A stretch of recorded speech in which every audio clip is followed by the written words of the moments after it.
মনের দুঃখে তৃণমূল ছেড়ে আইএসএফ এ যোগদান করেছে। কারণ আরাবুল ইসলাম আইএসএফ এ যোগদান করার পর আরাবুল ইসলামকে যারা ভালোবাসতো তারা একের পর এক তৃণমূল ছেড়ে আইএসএফ এ যোগদান করছে। বোদরা অঞ্চল থেকে একাধিক সহকর্মী এবং অভিযোগ করছেন মমতা ব্যানার্জি শওকত মোল্লার সহযোগিতা করে তারই কারণে মনের দুঃখে আইএসএফ এর যোগদান এবং নওশাদ এবং আব্বাস সিদ্দিকীর আদর্শ দেখে তৃণমূল ছেড়ে আইএসএফ এর যোগদান। আরো কি বলছেন দেখুন বিস্তারিত খবরে।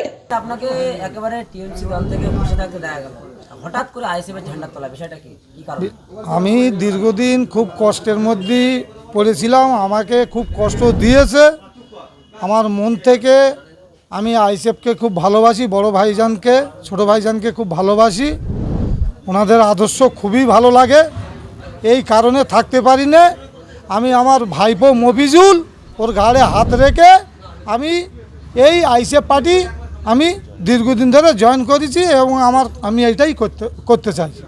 কি বলবেন, ভোটের আগে হঠাৎ করে টিএমসি ছেড়ে আইএসএফ যোগদান করার বিষয়? ভোটের আগে আইএসএফে যোগদান করেছি।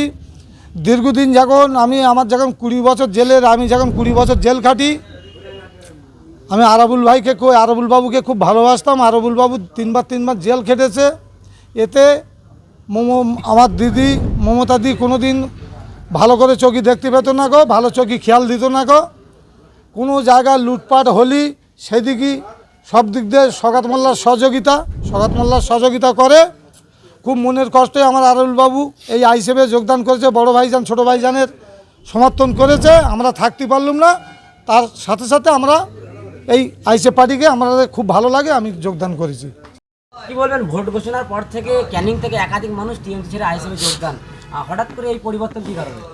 বিষয় হচ্ছে যে বোদরা অঞ্চল দীর্ঘদিন ধরে যে লাঞ্ছিত বঞ্চিত হয়েছে, শুধু এটা টেলার দেখিয়েছি, এখন বহু কিছু বাকি আছে দেখাতে। দেখো কি হতে চলেছে।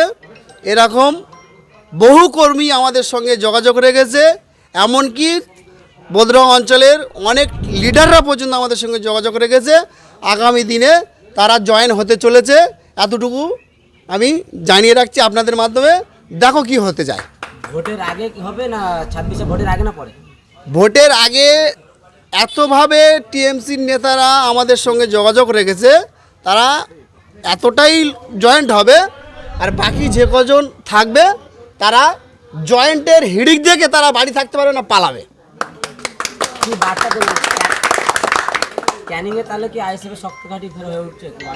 আমরা আগে 21 সালে লড়াইটা দিয়েছিলাম, যে লড়াই দিয়েছিলাম সেই লড়াইয়ে আমাদের দুর্ভাগ্য ছিল, কোনো কারণে আমরা সার্টিফিকেটটা নিয়ে বাড়ি পর্যন্ত পৌঁছাতে পারিনি। তাই এবারে আমরা পূর্ব ক্যানিংয়ে গামছা বেঁধে নামবো পরশু দিনে। সেই গামছা খুলবো একেবারে 4 তারিখে গণনার দিনে সার্টিফিকেট বাড়ি এনে। লড়াইয়ের ময়দানে দেখা যাবে যারা জয়েন করেছে? আমরা লড়াইয়ের ময়দানে বলতে ইনি আমার চাচা, একদম আমার রক্তের সম্পর্ক। চাচা যদি আমার পাশে থাকে, আমি আমার চাচার জন্যে অল টাইম আমার চাচার জন্য আমার জীবনটা হাজির থাকবে। যদি আমার চাচা আমার আমার ঘাড়ে যদি হাত রাখে, আমি চাচা, উনি চাচা, আমি ভাইপো। চাচা ভাইপোর লড়াই হবে এবারে পূর্ব ক্যানিং, দেখবে সেটা।